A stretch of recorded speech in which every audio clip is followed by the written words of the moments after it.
Hello and welcome back to JLXP. End of summer, week 3, right before LCS's 2-week hiatus.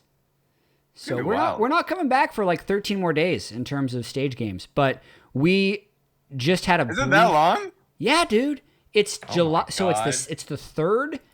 We record this on Sunday to release Monday. It's the 3rd now. LCS comes back on the 16th.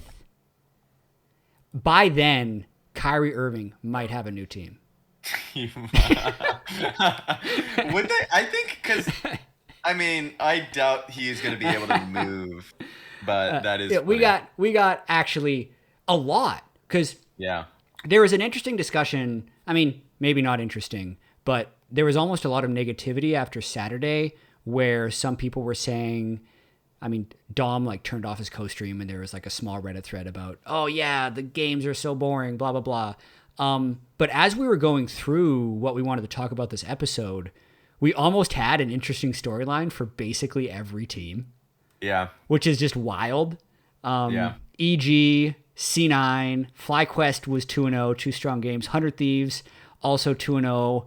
Immortals, Disaster Artists, TSM actually only have 2 wins, and then reevaluating CLG. That's already 7 teams. That doesn't even talk about TL, which I think we're going to skip this episode. We're actually going to skip TL because there's too much other content. Yeah, way too much. And I know we talk about TL a lot, so it makes sense for us to just hit on the teams that have a lot of... TL had a little bit of struggle, but not enough for us to comment on it, I think. There's no way we don't talk about TL almost every week. So they can take a slight break. Week. Golden Guardians Twitter account will complain that we didn't talk about them, but that's fine. They can do their thing. Okay. Yeah, they can do their thing. Yeah, I've been bullied enough by whoever runs that account. Okay, anyway. They're taking tabs on you. Let's actually start with EG. Let's start at the top. Yeah. Inspired, 2 Player of the Weeks in 3 weeks. He was week 1 and week 3. Week 1 was very close. I think there were a lot of people pulling for Bjergsen because he went 14-0. But I think Inspired just played so well. He glazed our eyes over what TL did. But then this week was really solid. The Kane game in particular. Yeah. For me, finding I liked how in the post game interview he said, "Oh yeah, Vulcan just said, hey, Kane is good here." He's like, "Ooh, okay." But surprising number of 5-pick jungles this week, and this one worked out really well. What did you think of Inspired and EG overall?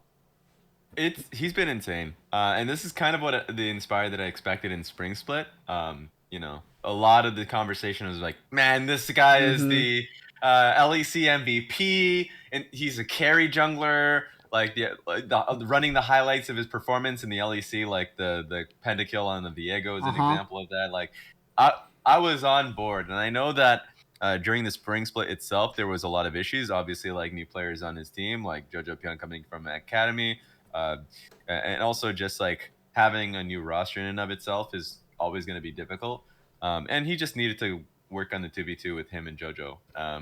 But yeah, he goes to MSI. He smurfs it, individually the best player on the team, and then goes into this split and has just been killing it. And a lot of it goes to the team as a whole, feeling as if regardless of the huge changes in between the split and the tiredness of performing at all times, I thought that they would diminish in skill, and they said that they have, but not enough for them to be losing out. So for Inspired, it's phenomenal. And it shoots up in terms of, he's the best player in the split. It feels like for me. And for a while I had him, I think it was for me 4th or 3rd, listed on my jungle tier list in just in general for a while. Who'd you have? What was your jungle tier list? Number one was Blabber. Yep. I think I had Santorin based off of the split too. Yep. It was Closer that was there. Yep, Closer was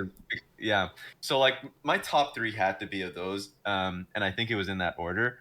So it's been crazy. I'll even pull it up as we go along. No, that makes perfect sense because so many times jungle tier lists, especially in Spring Split, it is incredibly difficult to divorce how a jungler is doing versus how the team is succeeding. And EG was not good in Spring. In the Spring playoffs at MSI and so far in summer, they have been the best. They're now performing in the last couple months of LCS the way they said they were performing in scrims in most of spring, which makes me think this actually is somewhat sustainable. But Inspired would be through 3 weeks. Not that you make an MVP vote after 3 weeks, but he's in the lead. He's definitely in the lead. He is 100%. Like, looking at my list now, exactly like I said. And then I had River behind him, but I know a lot of people put River, they have a high regard for River and would put him as a top 3 jungler. So, absolutely, Inspired has just shot himself up to the top.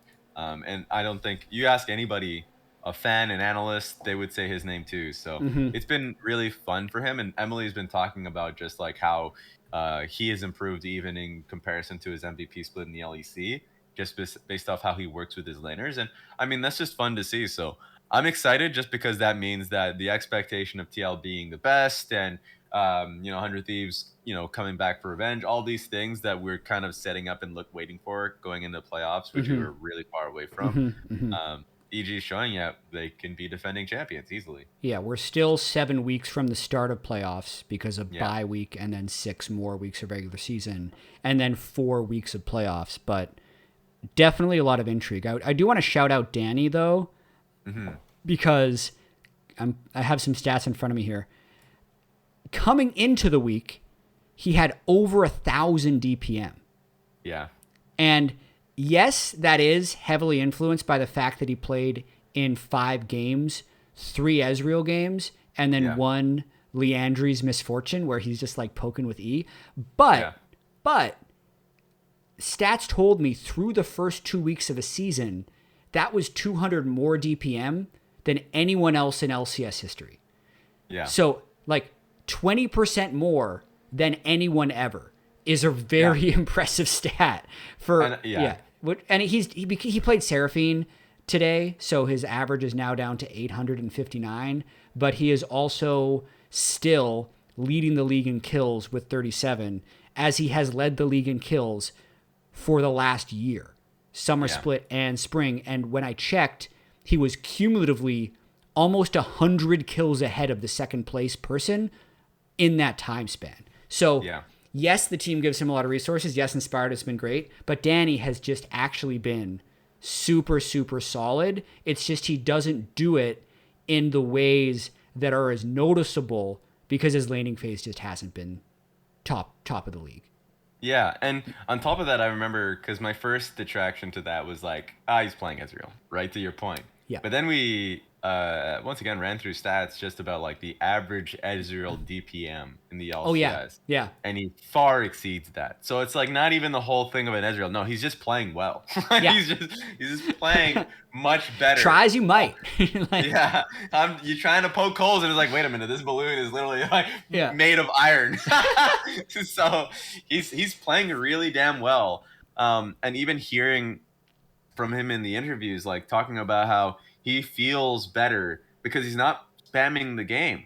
And that's a lot of the times mentally speaking, if you're coming from MSI, like he put out in his tweet, and also you're just back into the grind in the game, like it's easy to get burnt out. Very easy. And it's easy to get when it comes about burning out, it's like easy to get really demotivated about the game, and it feels like they are right now doing a great job at taking the right steps, and they're the best right now in the league. So it goes a long way. The funny thing there is I kind of want to put someone like bookmark this moment, because we just talked up EG like crazy. I think they are going to play less than basically everyone else in the next 13 days. Because they've jumped out to first place. They have a 1-game cushion, but they need the break, right? Like they see that level of burnout coming because they didn't actually take a significant break after MSI. I think that's kind of how they juked the MSI hangover, so to speak, as like Vulcan talked about, not really taking many days off solo queue. They kind of just kept going. Yeah. So they would crash, and you don't want to crash a playoff. So if there is a time to dip, I actually think it would be now, where they should take a full week off. A week is actually not that much in terms of being able to reset. So I'd say like take full 7 days, then at least the Monday of the next, which would be 8. maybe Tuesday. But knowing them, like pro players don't like to take that long off anyway, so they'll probably if it will be hard to get them to take 8 days off, but I think that's what they should do. They'll very likely, play solo queue and all that. Like even hearing Jojo Pian's interview with Travis, very much that's the case. So let's just grind. Let's just grind. We're grinding. Okay, that's it. Edie's really good. C9. There it is. Was undefeated. Yep. Kind of. There's a weird. It's like a difficult conversation to have with Cloud9. I actually need to pull up who they lost to in week 1 because you and I talked about them a lot after week 1. They're like, they're 0-3. Yes. What's it going to mean? And then. So I have the list here. Yeah. Okay, go. They lost to EG. They lost to Golden Guardians. And then they lost to Team Liquid. The Golden Guardians one is rough, of course. Okay. I remember that one. That was actually Golden Guardians having like a scaling draft, playing team fights poorly with Kale and everything, but it just did not matter. It just did not matter. This is something I talked to Azale about in the green room, and it would have been more pertinent had C9 been able to beat FlyQuest today, which was actually a pretty dominating defeat at the hands of FlyQuest. But it was easy to say, oh yeah, those 3 losses don't matter. They don't count because they didn't have their full roster. So Azale's point was if they actually went 6-3, it would be easy for people to say, oh, they're the best team in the league. Yep. But even with the full roster, like that doesn't mean they would have beaten TL and EG. Those are, in many people's mind, the 2 best teams in the league. So even if they had their full roster, they might have still lost those games. So it's like, where would you be? This is like almost a thought experiment, seeing the first 2 weeks of their full roster. Let's say Sven, Berserker were solved a week earlier and they got to play in week 1. What would their week 1 record have been with Sven and Berserker? I think they take 2 wins. Okay. I know we made a joke about like Golden Guardians account not being happy. I don't actually remember if that was even on stream. But anyways, yes, I think they take that win. Because even if I mention draft, as we already see, changes drastically with an extra week of practice and feeling out the meta, plus with your right bottom lane. Because then you add their voice into the draft conversation of what they actually want to play and what they see as valuable. And we know that Berserker has his picks and Sven will have his words. He will say exactly what he wants to play. So I think that win for sure. And then I would actually say that they would take the win versus Team Liquid. I think it's a really close one, 100%. Team Liquid hasn't really been. Week 1 has actually been really good with Team Liquid, actually. So that one is really, that's a hard debate.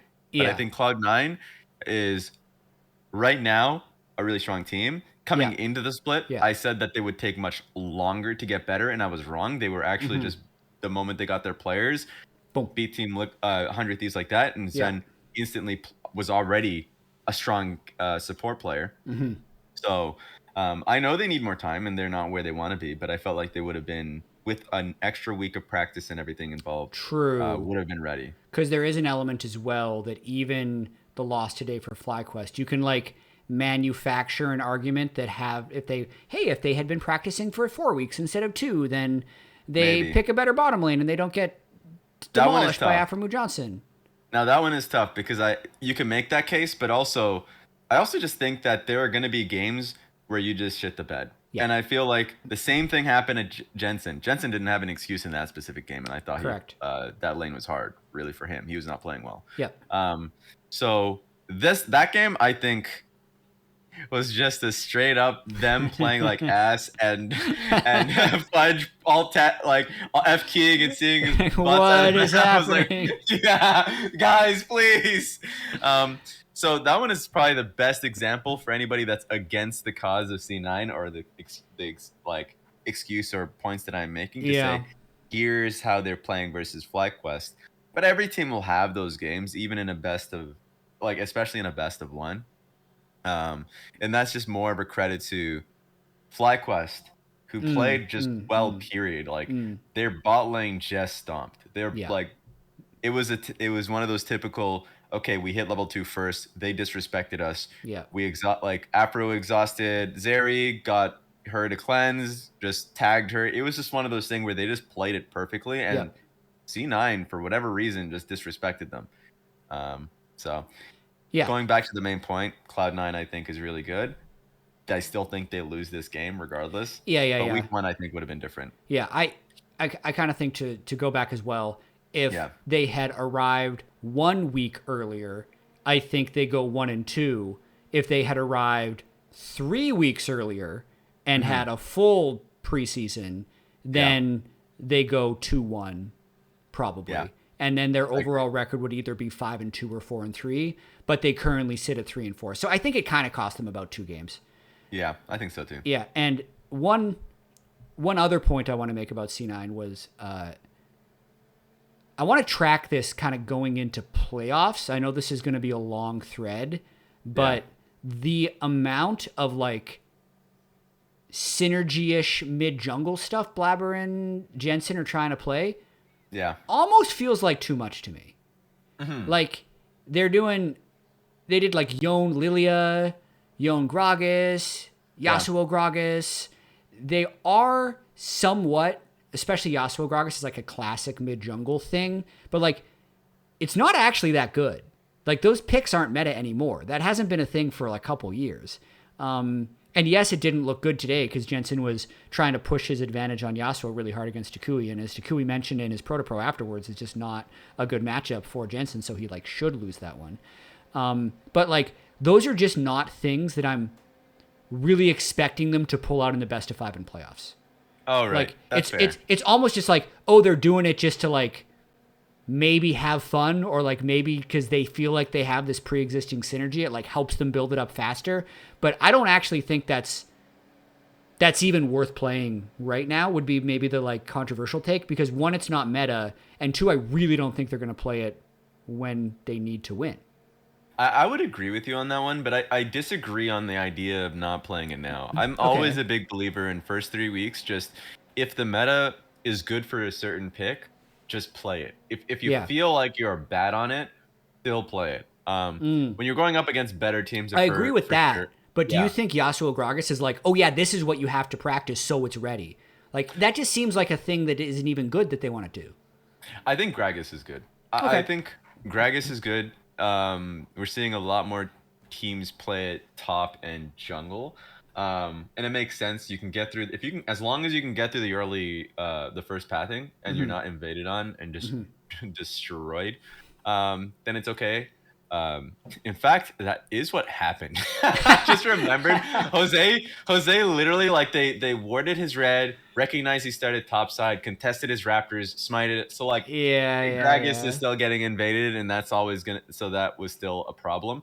But I think we're seeing more Gragas, and it's working from what I'm seeing. And so like if I think the combo is okay, but you can't pick it early knowing that it's so easy to disengage right now with how strong Seraphine and like a lot of disengage picks are. Yeah. So that being said, I think it's good.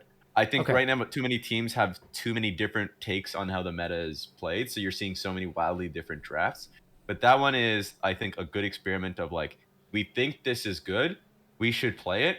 And if it doesn't work out for us, like, then okay, fine. Like we're earlier than usual, just going to be playing to what we think is best for us. Sure. But if it's working for us, then great. Like we have another option going into playoffs. So it's around week 6 to week 7, mostly week 6 maybe, where I'm like, okay, let's just play what we actually think we're good at. Let's just tighten it up. Yeah. Agree with the tightening point around the end of the regular season, and now would be the time to start getting kooky. The thing that I don't like is like the team that plays really, really, really safe standard, get a bunch of wins. Then they get to week 7, they're like, it's time to make sure we're flexible. And then they that's the worst to me, because then they run out of practice on the things that they're actually going to need to get wins on in playoffs. FlyQuest. We were just touching on them now, man. 2-0. That's crazy. I wrote in 10 thoughts because I'd actually been over some of their games before. I checked their like average gold at 20 in their first 5 games, and the average was basically 0. Like they were as neutral as a team as possible. But obviously the surprise win this week was the C9 victory. Both mid lane and bottom lane just really smashed. But You be quiet, Siri. You found it on the web. You be quiet, Siri. I'm taking my watch off. Too. Yeah. I found it too. I'm just looking at the standings. Yeah. Yes. Do not disturb. There it is. Yeah, FlyQuest is a big surprise. I actually, not a lot people will be surprised and like put a fuss about where I ranked TSM, where I ranked CLG, a little bit of a fuss about IMT because I had a little bit more faith on them, but FlyQuest, I think I had them 8th. And right now there's position 4th. Obviously everyone's in a cluster, but they're just performing really well. It's really weird how my opinion of FlyQuest has changed. And you agreed with me quickly on the desk because you and I had the bet in Spring Split when FlyQuest started 5-1, and we're like, it's time to start taking the environment seriously. And I was saying like, they're not good, but I actually feel better about them as a 4-3 team than I did about them as a 5-1 team. I agree. Based on the way they are winning. Just seems more solid to me. Like the win today was just like, oh yeah, they outplayed the bottom lane 2v2. They outplayed mid lane, and then they didn't make significant mistakes. Got a quick Dragon Soul and won the game. And they had a game earlier this year where they just got like a 22-minute Dragon Soul as well. They are winning in a more repeatable fashion than they were in the Spring Split. So I don't think they're going to be like world beaters, but we messed up, man. We messed up on our 5th place team bet. We did. If we redid that, I might actually put FlyQuest as the 5th best team. That would be a great call. I still have a little bit of faith in CLG that I have up. And I think I have the safest quote-unquote bet because they were 1st place at the time in which we made it. Yeah. And they had already gotten a lot of wins. The concern is being able to keep it. But the point about FlyQuest, very legitimate. Like, these are just straight up legit wins. I mean, because people will always put asterisks on when you have a specific comp and you're playing towards it. The Seraphine thing for CLG. Last split for FlyQuest was the Janna, Karma top lane support top lanes that Kumo had just really nailed. And now it's like arguably Twitch, but they only got like 1 win with Twitch, actually. It just looked good in the other game. They actually and that's just... They actually lost that game to TL, where they were winning the majority of the time. Exactly. They should have won that game and added that to their win column. And honestly, the Twitch is just them understanding a very well-played counter pick in Champs Queue of just outranging and outscaling. Zarya, of course, everyone will see her as the demon outscaler, but she has a range disadvantage versus Twitch, and he can get past laning phase. So I just thought that, it must have been... It is a few factors. The first one is for sure the Korean trip for this team, and it felt like them being able to just work on themselves individually was a big factor. Watching their streams, because they were all streaming at different times, it felt like they had a great culture within the team. Like, they were all in a room just joking around anytime, just messing around with each other. And I felt like maybe that's something that, sure, last split they had good team culture, and always felt like when you were listening on them, we're just joking around and we're very clear in what their goals were. And then when you bring in Philip, which I legit thought was a downgrade. I still think that one is, and a lot of people still think, okay, maybe not anymore because Philip is actually performing, but it's like at side grade. And that was the thing where I'm like, this is the only team coming into this split that actually that didn't improve. But then in terms of what's on paper, and then they come in, literally are just playing better as a team. Philip is not only just set up to succeed, but he is confident in a lot of his Aatrox game that he had was just straight up confident. He was diving in, and it felt like he's being enabled inside in the team to just go for it in team fights. He's made maybe like 2 big mistakes around objectives that I saw when he TP'd too early when back top lane and they lost Drake. Forget which game this was. This was really recently where I was like, okay, he should have just went top lane, grabbed the wave, and then TP to the objective because they had AR control. But that was one thing. Then there was one time where I felt like he didn't actually go to the team. This is when they had a lead versus TL, I'm pretty sure. And they lost that Drake. So once again, he's really new. And his team fighting is really strong, much better than how I felt he was in Academy. So this is just a win for the team. Like, they made a good decision. Their offseason was spent wisely, and they're playing well as a team. Yeah. That will be one that I would maybe we don't do this enough. Like, at the end of a split, trying to judge if like the roster change a team made was correct. Yeah. Right? Because I like that. Yeah, I think like the really controversial one last year for Dignitas was like Yasui Saligo, like that thing. Yeah. And like that was one, and this is going back a little bit, I actually didn't mind it because they were very average, probably overperformed with Saligo. And the thing, the metric that I like to use a lot of times is like when the LCS player goes to Academy, how does he do? And then I can be like, oh yeah, wow, like he's demolishing Academy. But like that just didn't happen with Saligo, and it does. And like, another player well initially in Academy, but you're right that he didn't just straight up demolish the class. Yeah. Anyway, I want to check back on Philip because that is that is one that can very easily get like just heavy controversy because they're like, hey, dude, you went 9-9 with Kumo. Why are you bringing in this other guy who like wasn't even in many people's opinion the best player in Academy? But I agree with you. So far, it's working out really well. 100 Thieves, 100 Thieves. 100. I can never figure this team out, man. Yeah. I wrote, and this is something that I believe in for 100 Thieves, that they need some external form of motivation a lot of the time to succeed. And this is what I kind of attribute their slow start in spring to, and even their 3-2 start here in summer. And if you saw the Huhi interview, he mentioned like, because I think it was Travis, like brought up our little like 3-team power rankings we done in a waiting room like a week and a half ago, where of the three of us, only one of us put 100 Thieves in the top 3. Yeah. And then Travis asked Huhi about that. I was like, what do you think? And Huhi said like, oh, that's good. That's good because it will motivate us to do better.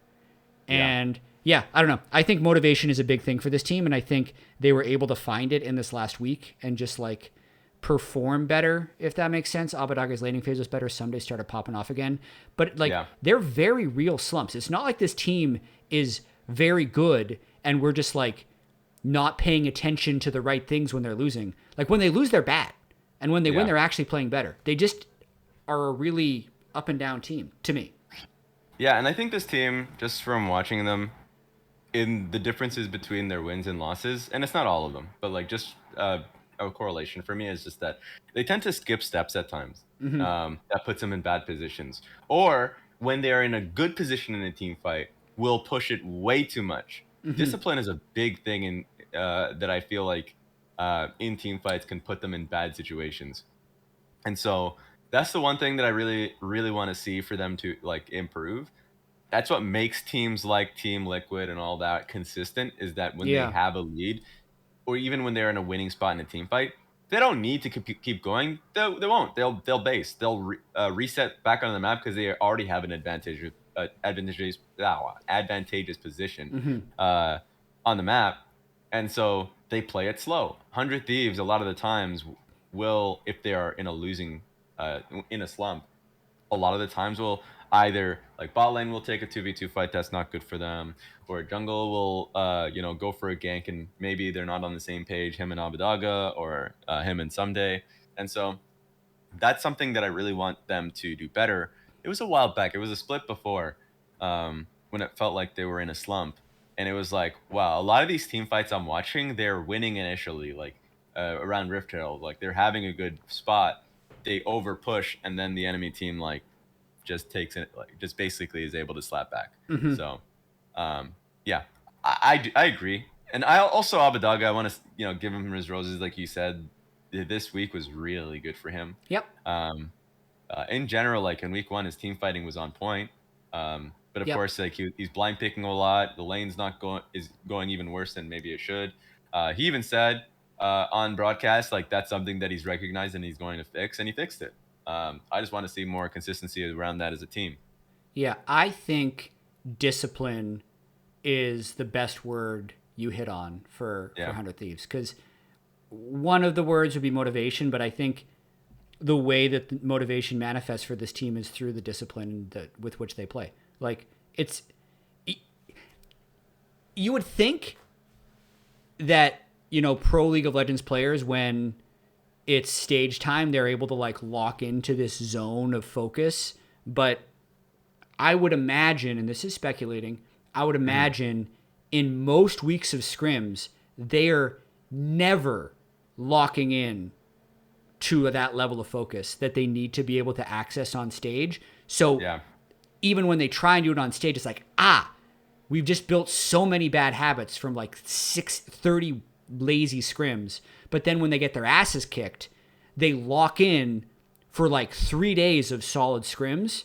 And then we see the discipline games on stage. I don't think you can just, from my experience with players, you can't check discipline that quickly. But like a lot of times when you're able to lock in, hey, you're right. Lose to improve is what you say, actually. 100%, actually. Like, I feel like when they are in those slumps and verbally, like on interviews and all that stuff, and you can see it in their faces, they'll kick themselves about it and be the most vocal about their own failures. And like a lot of the times they get these interviews because they're still winning those games regardless of how sloppy they are. And then they'll just look 10 times better the closer they are to the playoffs or the playoffs themselves. And it's because of that. It's when you are literally losing games in the same way and it's getting frustrating. And you're like, no, actually, we're going to this practice and we are going to play well. And we're going to hold each other accountable. And like have that levels of stress. Like and when we're in those team environments, like, you're right. It gets really difficult to focus on every game, especially on the game fives in scrims, oh, God. which are just straight up gulags. That's one example every team goes through. But yeah, that's something that just from the outside looking in, it seems like an issue. But still, like, it's the regular season. It seems like they're trying a lot of things today on Someday's birthday. Happy birthday, Someday. Happy birthday, Someday. Happy birthday. I mean, he came out player of the game on his Akali, so it's nice to be able to see them still improving and finding new angles. Because my thing was like, okay, is Someday now a carry top laner? Like, is he able to play carries, or was it Tryndamere? Or was it just the Tryndamere? And then he just smurfed on the Akali. So it's good to see. Okay, Raz, that does it for the happy stuff. Okay. We're only going to talk about losers now.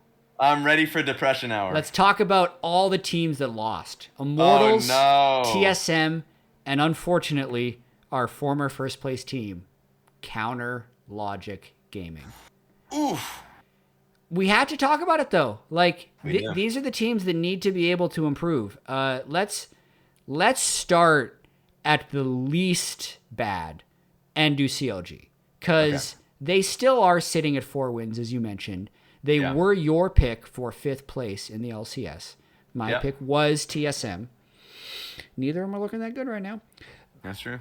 What do you think? What's your updated take? Core JJ on the desk with Hans Sama.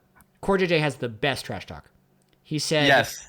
We asked him, what do you think about CLG? And he said, I don't have this exact quote, but I'm going to try and recreate it.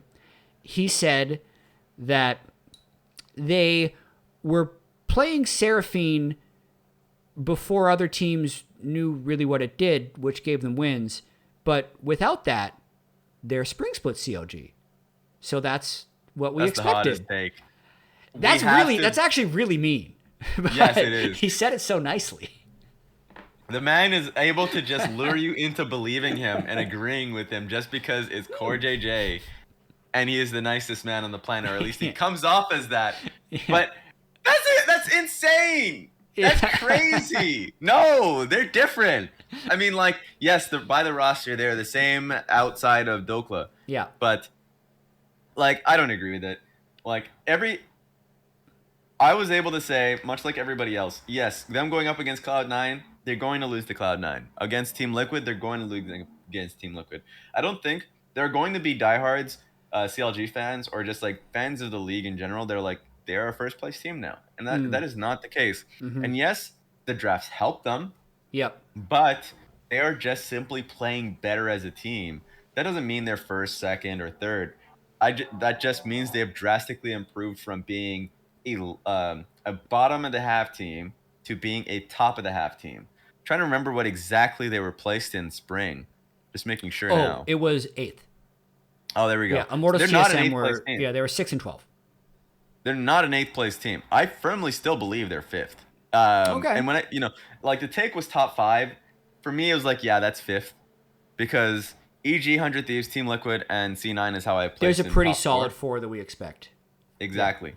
And it would be drama if any of those teams were not there. That's a outright, because of how much money they paid for those teams, a failure for them to not be top 4. So CLG, I think they're 5th. I do. I think the conversation we kind of already talked about FlyQuest. That's making me sweat. Like that right now is making me sweat, because FlyQuest as a team looked good and they took down Cloud9 and everything. But I don't agree with Core JJ. I think that they are a good team. I think they are a top 5 team. I don't think they're better than that. I think they played better than they have in spring. Yeah. And I am just seeing the team lose, even though we expected it to happen, does give you a little bit of pause. Like the mistake the Contracts made on his like 3rd invade that gave TL the first access to Drake was just really disappointing, because it really looked like they had the ability to control, and TL hasn't actually been playing at a very high level. They do look a little bit hesitant. Yeah. And I thought, based on Contract's ability to steal the first 2 Gromps, that would have been like a winnable game, but they just... True. He did the thing that he did a lot in spring, where he just went for way too big of a bite. Yeah. And he went for way too big of a bite against Cloud9 as well, if you remember. They tried that 3-man dive on Yuumi Zeri. It backfired. That's when they lost control of the game. So there's a larger meta point. Hard. Yeah, that game also was hard in the draft. I think the Tryndamere pick on 5 was really good. By Fudge. I also think, by Fudge. I also think that the combination of, Zeri, Yuumi, and Udyr, just Yuumi and Udyr in and of itself, just makes it really difficult for what CLG is trying to do. So I thought the draft was really good from them. So yes, the bot side of the map was something that they just kind of threw it based off the dive. But I always thought that they were never going to push their lead large enough on the bot side to make it meaningful, and their team fight was just going to be too good.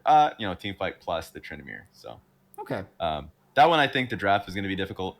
And I also just think that CLG in general, outside of that game, is playing well. Like they, as you mentioned, taking too much of a bite from Contracts, and I don't want to see that, because that's what started in spring split.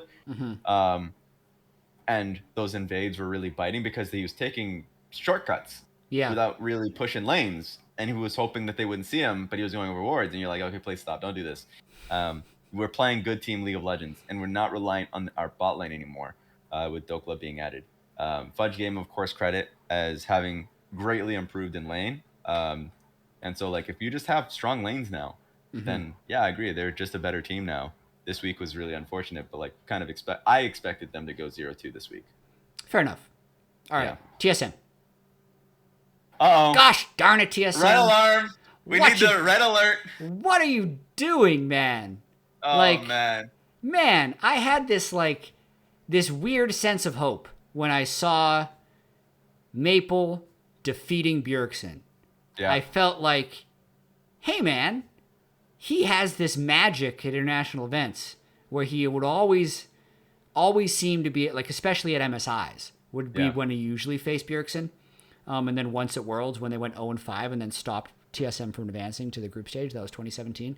But I don't know. I was like, okay, maybe I really underestimated Maple. He had that one bad split, spring 2020 in the LPL, but he was good 2021 on PSG. Yes. Like, him and Speaker really get along. This Mia guy, maybe he's just this journeyman who's never been given his chance. Hooney's always been good. Tactical, just got to find his consistency. Anyway, that's a lot of ifs. I realize now that is far too many ifs. And they're just messing up. The game today to me was just super, super tragic. Like, they're losing in these, like, weirdly tragic ways. So they lost to I'll go over their 2 games really quickly. Let's do it. They lost to EG. This game was actually quite close for quite a long time. Yeah. It was like about 1,500 gold and almost no kills about 20 minutes into the game. But they are taking these fights in both games where it ends up being like 4-0 or 5-1 in what look to be even games, because the beginnings of the fights are so bad, and then it's literally like just there's nobody to say that the fight is lost, and they all just continue to commit. Yeah. Which is pretty tragic. It is. It's actually so depressing that it's a back-to-back, because once again, we have no skin in the game. So, but everybody that watches those team fights are like, we've been there. In solo queue games where it's like, okay, this should be an easy kill, in and out. And you see what, in this case, Spica sees when he goes in for these kills, and the team is rallying around him because they look like good angles. But then in the EG game, Danny comes out with a sliver of HP. EG collapses really well. They just wipe them. You're like, okay, we tried for it. It looked like it was good. It was the whole old joke of my mind is telling me no and on Lee Sin. And then it was this game. It was the exact same idea. And it sucks because you have to trust the call. You do. Yeah. If you stop trusting the call, it actually gets worse. Yeah, it's actually insanely annoying if there's somebody, when a call is made, that's detracting from it. If you're far out in advance and like you're talking about it as something like an overall strategic call, you can have somebody that adds information and gives you an alternative. But if it's a split-second call of, I think this is a good fight, you cannot say no to it. And the fact that it's obviously working out in such catastrophic ways and they're losing to it, it actually just really chips at the trust. I really don't want that to happen for this team, because that's where these close and unfortunate team fights can turn into just discord in the team, asking in the post game, did we need to do this? Yeah. It's the worst conversation to ever have. What I hope is able to come from those conversations is let's just use the first game, because that's the team fight that I'm remembering better. It's Spica on Lee Sin, like going in again to try and take down Danny, who ended up living in the fight with like 5% health, but then it baits everyone into this full ace. If Spica can just say like, oh yeah, oops, like my bad, shouldn't have done that. And then you just like freaking move on. It just, it gets really bad, because that's what allows you to have the trust long term. Like, I would be willing to accept, if I was like a teammate, if the shot caller is like, yeah, you need to let me make these mistakes. Like, and then like, I promise you, I will get better. But you know, it hurts, especially when they have 13 days to think about these next two, because the season ends when they stop ever going for any of these plays. 1,000%. Yeah. They need to keep going. They need to have that trust. I hope they do. And I hope that, I mean, like, especially since, you know, that a lot of these players, they're skilled, at times can be emotional. And I don't want them to think that, just don't do it next time. It's always one of those things. You know what the most TSM thing would be? What? Shenny in for Oh, don't say it. Don't say it. No, stop it. Don't want to hear it. No, get me out of there. That's I came into this split. Legitimately, people will be like, okay, why do you have TSM so low? I had him in 9th, even though I was like talking praises about this team. Yeah. And I said, I do not trust that they wouldn't just be randomly swapping when they're just like building as soon as they lose a couple games, be like, guys, we need to make a change. Week 2, thought we were developing these guys. Nope, we are bringing in Takeover. Like, who do they got? Maybe Instinct? Isn't he the Academy AD? He is the Academy AD. Yeah. I don't want to hear it. If they do this, I'm ranting on Twitter. Hey, your solo might be available.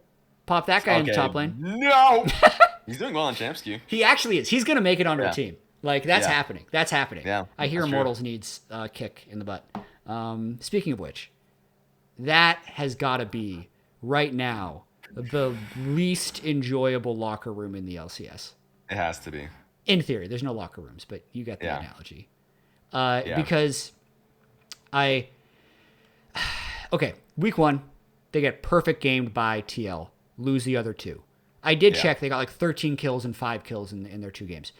Mm-hmm. However, they then got nearly perfect gamed by Dignitas. Then this week, they get 1 kill.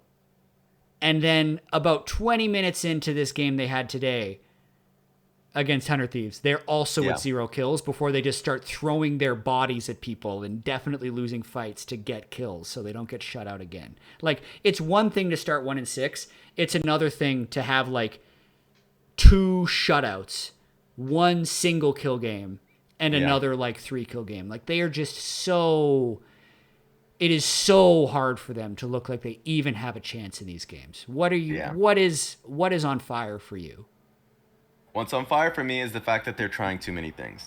And I know what the mentality is that throwing basically a lot of darts in the dartboard or anything at the wall and seeing if it sticks. Yeah. I think, and it's just like something I realized, is that if you're in a struggling situation, you have to just zero in on one way that you just believe as a team that you like, that you do well or that you can do well in, right? Mm-hmm. Because, and you have to be positive about it. It's really, really hard to be positive about it.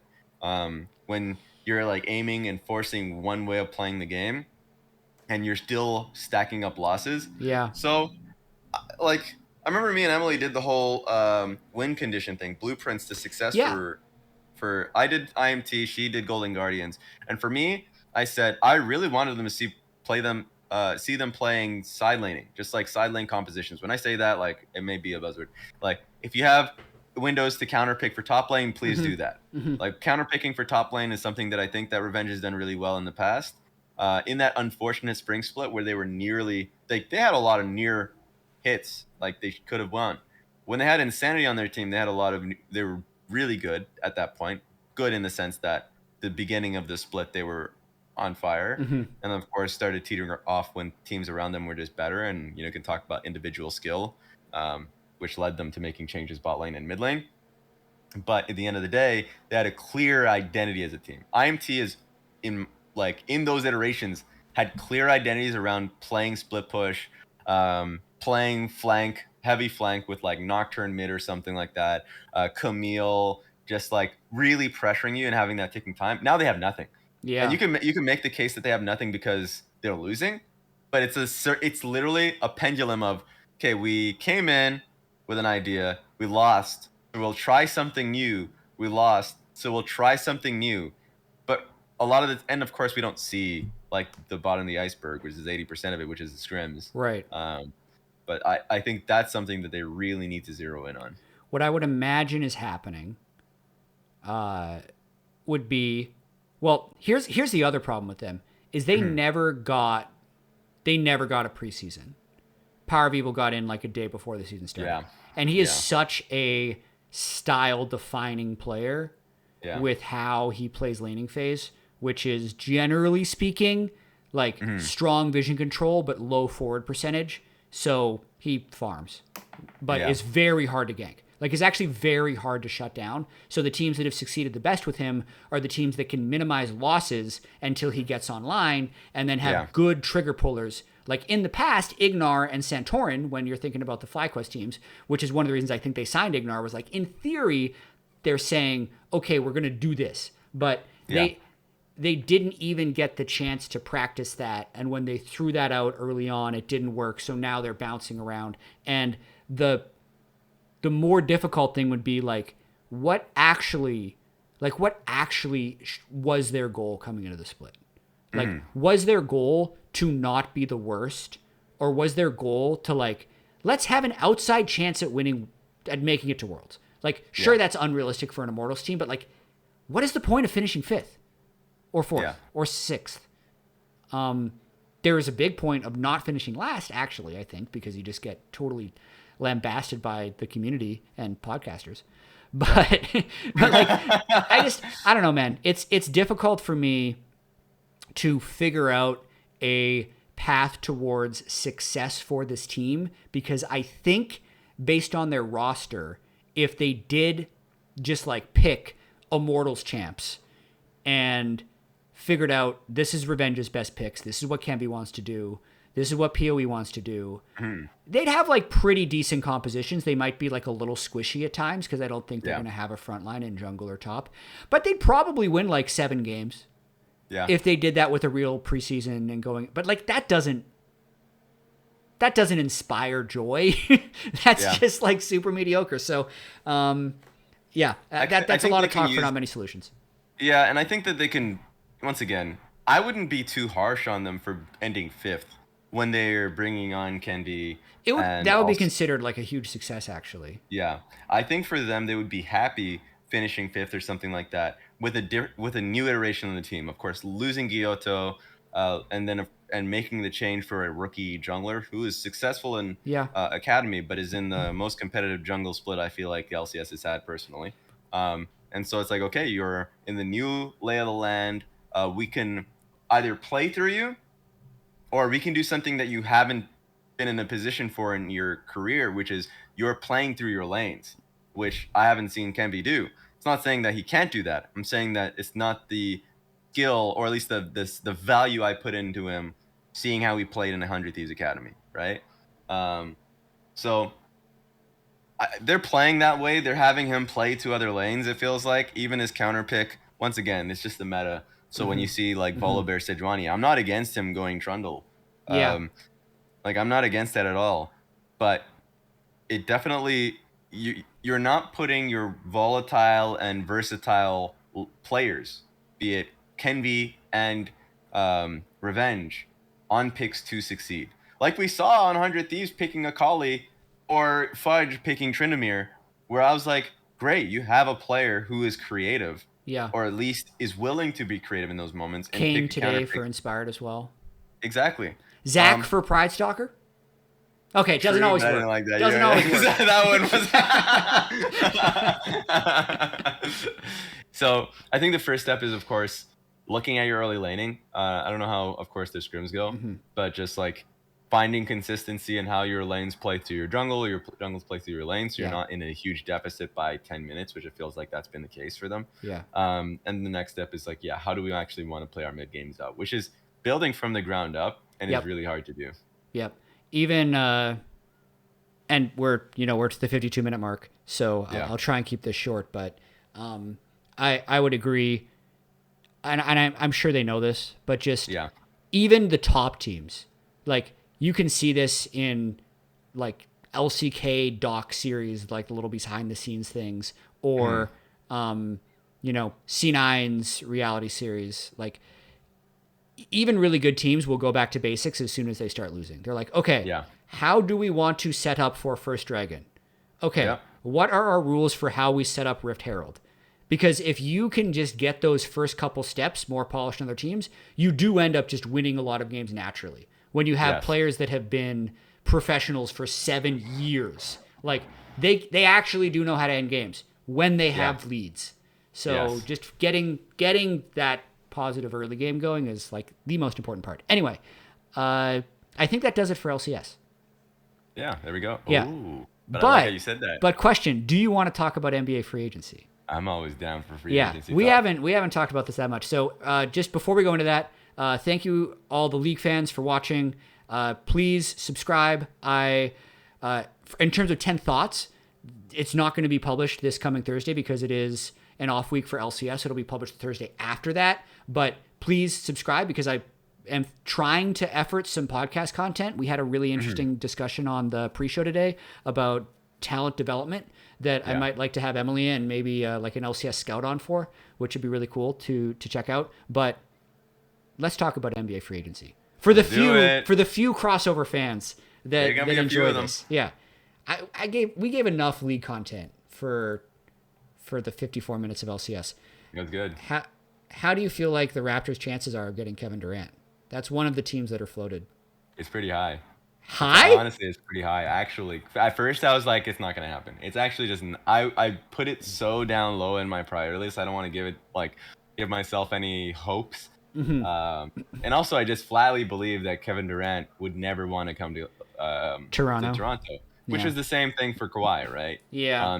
They're both professionals, but why would they want to come to Toronto? The problem that I find that Kevin has is is on a long-term deal. 4 more years, me. Right? Yeah, 4 more years with that team. So it's completely in the hands of the Nets of what they want to do.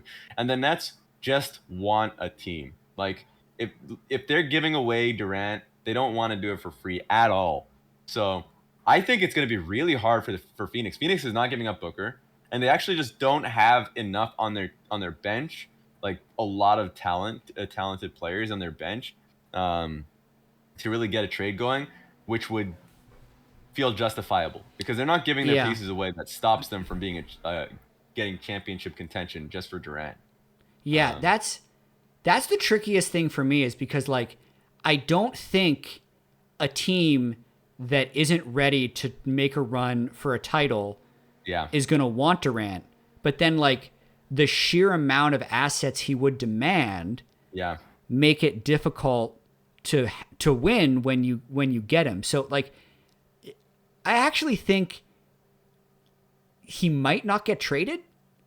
Like I know he's asked for it, but by no like and there's reports like, oh yeah, they're looking to do it, but he is also to me a guy that just loves basketball so much.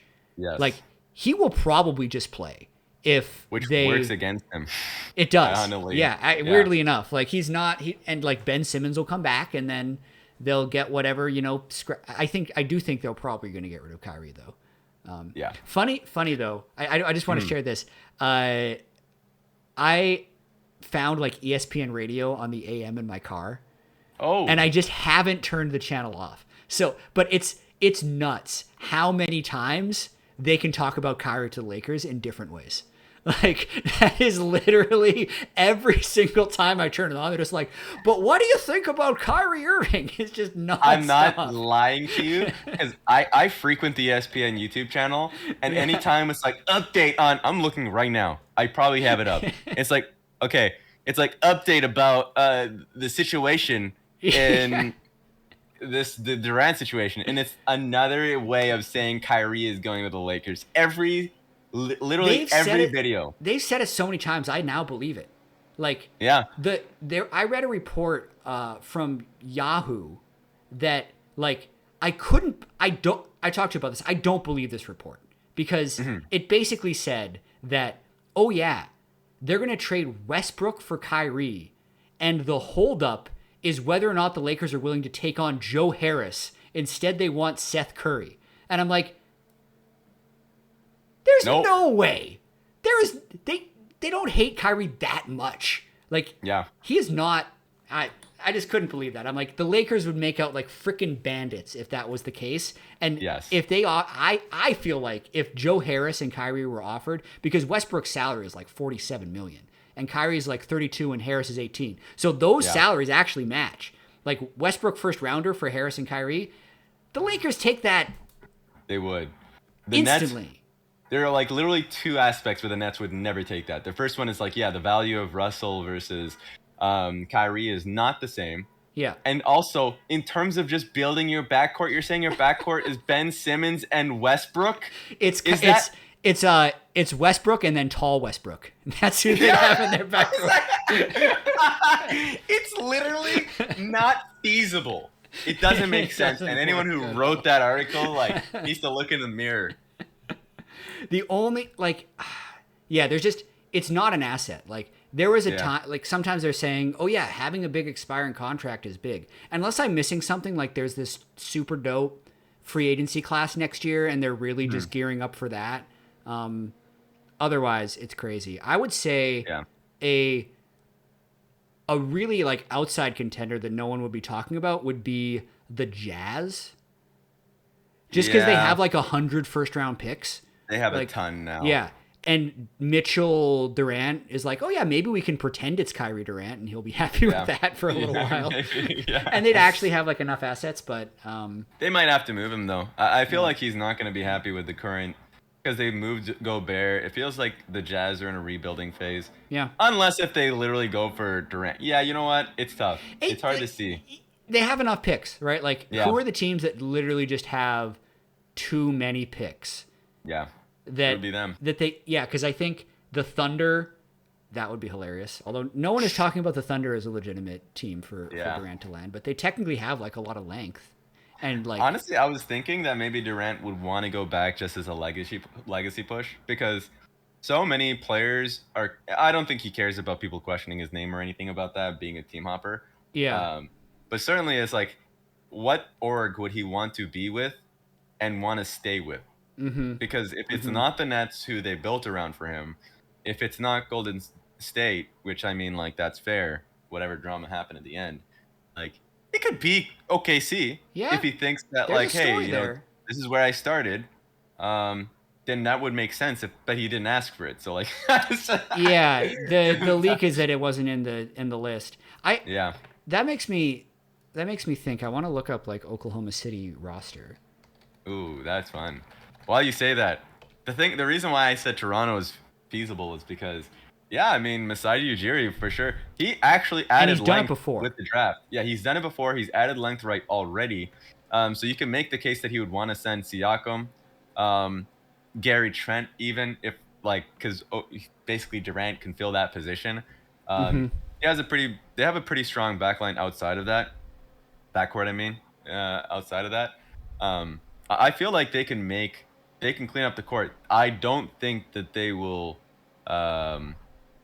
trade away. What was the name? Oh my goodness. Rookie of the year. Actually, my brain, because of today, is blown. Oh, Scotty Barnes. Scotty Barnes, yeah. No way. Barnes. No way. I feel like there's they no keep way. That guy. They keep him for sure. Yeah. But they will. I think Masai Ujiri is willing to trade as many people as he can to get KD and try and do the Kawhi thing again. Yeah. That's pretty cool. The other thing that I find really interesting about the whole, like, it's Kevin Durant, but it's also looped in with the Warriors winning another title.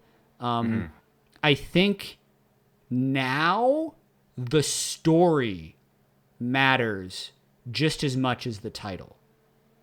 Yeah.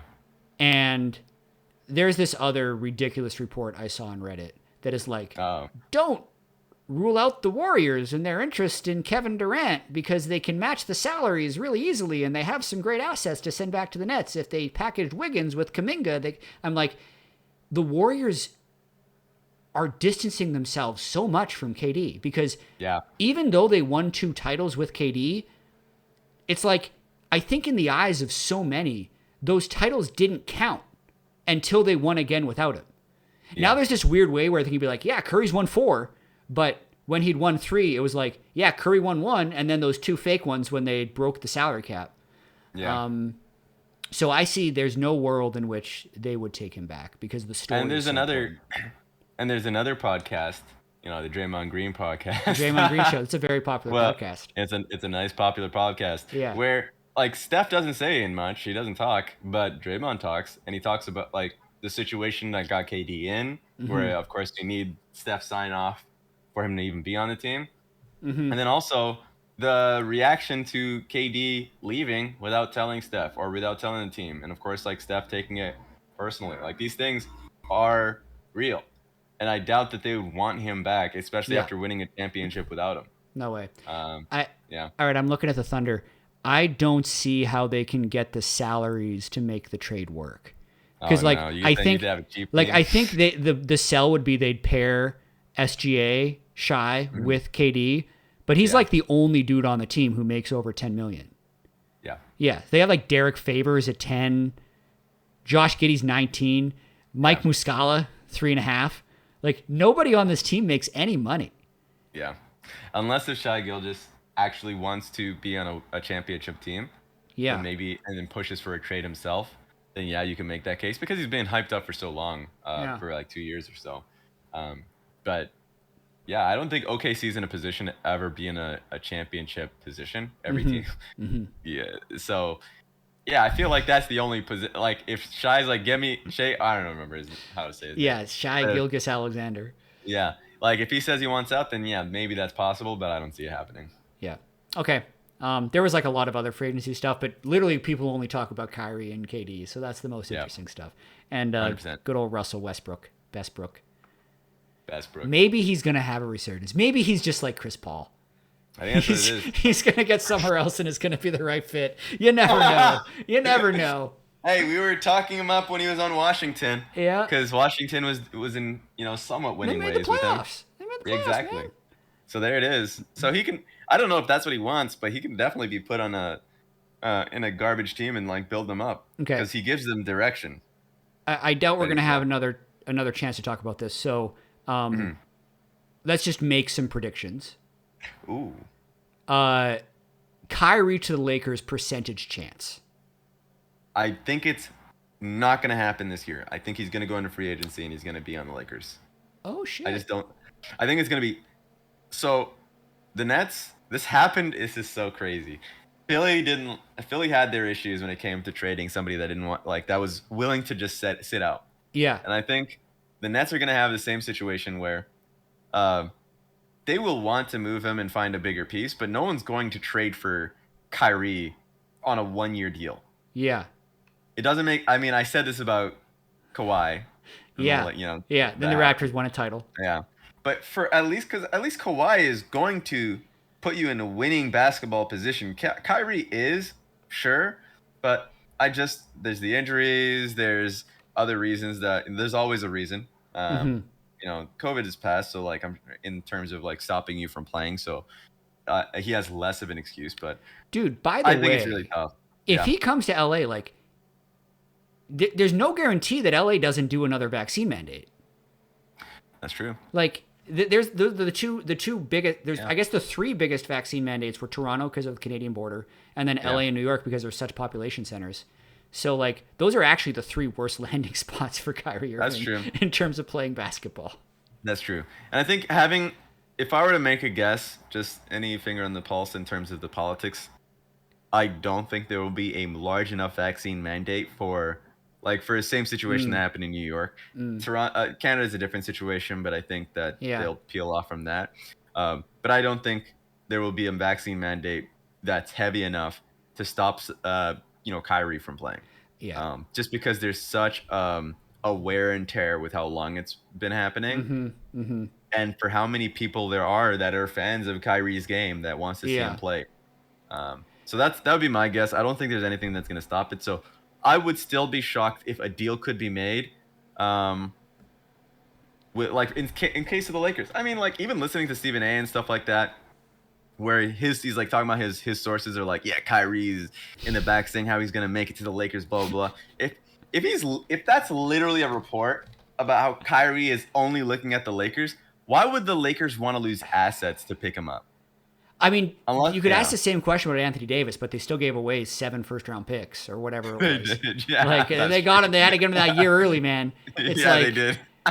Screw this delayed gratification thing. I want it now. I want him now.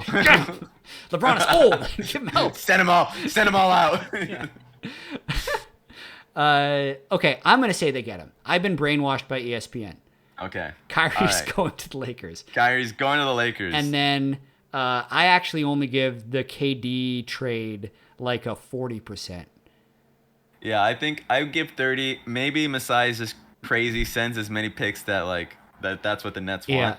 But the asking price is too big and the contract's too long. Yeah. If I'm going to make up a trade, I wish I was on a trade maker. But like Siakam, Van Fleet, and Anunoby for KD, Anunoby is disgruntled. That's true. For KD and Kyrie. They can play together in Toronto. Boom. They'd still have long boy Scotty Barnes. Yeah. And Chris Boucher and Precious Achua. Yeah. Then they win a title and they would do the rebuild again. Yeah, I think they would need to send more assets, maybe draft picks. I don't know. I don't think. I mean, it's for Siakam, Anunoby, and Van Fleet, you're not giving away. They'd have to give away their first-round draft picks for the next 4 years, 3 years, or something like that. Yeah. So, is Masai willing to do that? I think so. Maybe. Maybe. Yeah. He won the title though. He wants to win the next one without selling out. I think. Actually, true. Yeah. Yeah. I think so. Okay. That was fun. That was good. Yeah. Okay. Thanks for joining me once again, Raz. Thanks for having me. Thanks to everyone else who listened to the NBA section as well. I'll put it in the title so that you know that it's there, but you don't have to listen to it if you're not an NBA fan. But boom. Yeah, that's how we do it. All right. See you next time, man. All right. Take it easy. Bye.